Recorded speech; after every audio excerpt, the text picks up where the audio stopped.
El Bisbat de Menorca va presentar el nou fons social per a un habitatge digne, que serà gestionat per Càritas.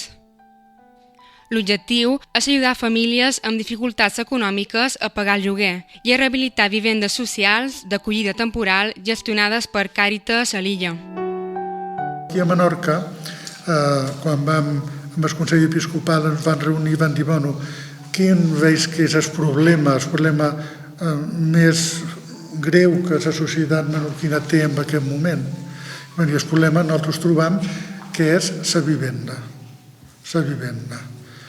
I van tenir la idea de donar continuïtat a un fons, crear un fons social per una vivenda digna. Però aquest fons és com una continuïtat ja amb motiu de la pandèmia. L'Església va crear un fons de solidaritat, perquè van sortir moltes necessitats, i aquest fons de solidaritat ara es tancarà. Aquest fons que ara ens explicaran, farem un balanç del que ha estat aquest fons de solidaritat fins ara, i l'Església de Menorca ara aporta 100.000 euros per crear aquest nou fons social, li deim, perquè aquesta és la paraula que empra el Papa, fons social per una vivenda digna. La iniciativa de crear aquest fons neix en el marc del Jubileu de l'Esperança, temps durant el qual es fa una crida a viure una caritat vertadera. Una experiència que està provada, i són els que millor poden fer aquesta funció. A més, aquest fons és un fons obert. Ja veureu que el primer fons de solidaritat, moltes persones particulars després assumen aquesta iniciativa i també fan els seus donatius i després es poden fer, es multiplica. L'Església comença, es multiplica i Càritas administra. L'any 2020 ja es va crear un fons de solidaritat per ajudar les famílies que, degut a la Covid-19, van perdre la seva feina o van veure disminuïts els seus ingressos. El objetivo era hacer frente a los gastos de alquiler y de suministros y garantizar la estabilidad en materia de vivienda. A lo largo de estos 4 años, muchas personas y familias, comunidades y empresas se sumaron a esta iniciativa. La iniciativa se inició también de una forma muy parecida a lo que se pretende hacer con este Fondo Social de la Vivienda.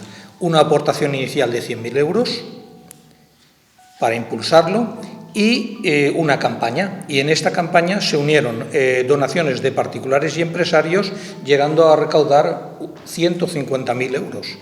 Con lo cual dispuso este fondo de 250.000 euros, que han hecho posible que Càritas Diocesana haya gestionado 554 ayudas, aproximadamente unos 225.000 euros en donaciones a más de 390 familias de la isla y ha beneficiado a un montante de unas 600 personas residentes en la isla.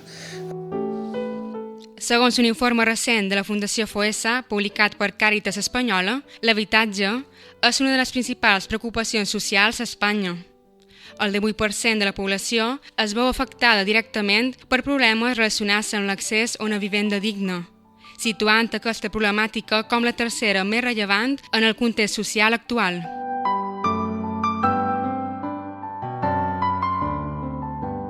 L'objectiu del fons és per atendre famílies amb dificultats econòmiques per poder pagar despeses de lloguer i despeses de vivenda, però també el fons persegueix també té l'objectiu de rehabilitar, adequar, intentar augmentar les places d'acollida per vivendes socials de les que disposa Càritas o que gestiona en aquest moment. Gestionam actualment 3 vivendes socials que són vivendes temporals, a les quals s'acompanya a les persones i a les famílies que venen a aquestes vivendes perquè puguin trobar una alternativa d'habitatge més adequada i assequible i millorar la seva inserció social. El Bisbat fa una crida a totes les comunitats parroquials, religioses, famílies i empreses menorquines que se puguin sumar a aquesta iniciativa per estar al costat de les persones i les famílies que tenen dificultats sense vivenda.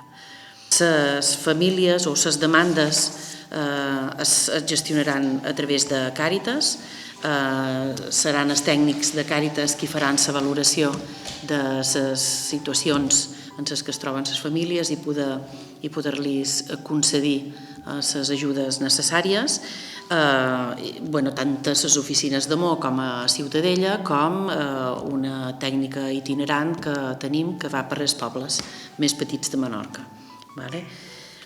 Amb aquesta nova iniciativa, el Bisbat de Menorca reafirma el seu compromís d'estar al costat de les famílies en greu dificultat social i garantir el dret fonamental a un habitatge digne.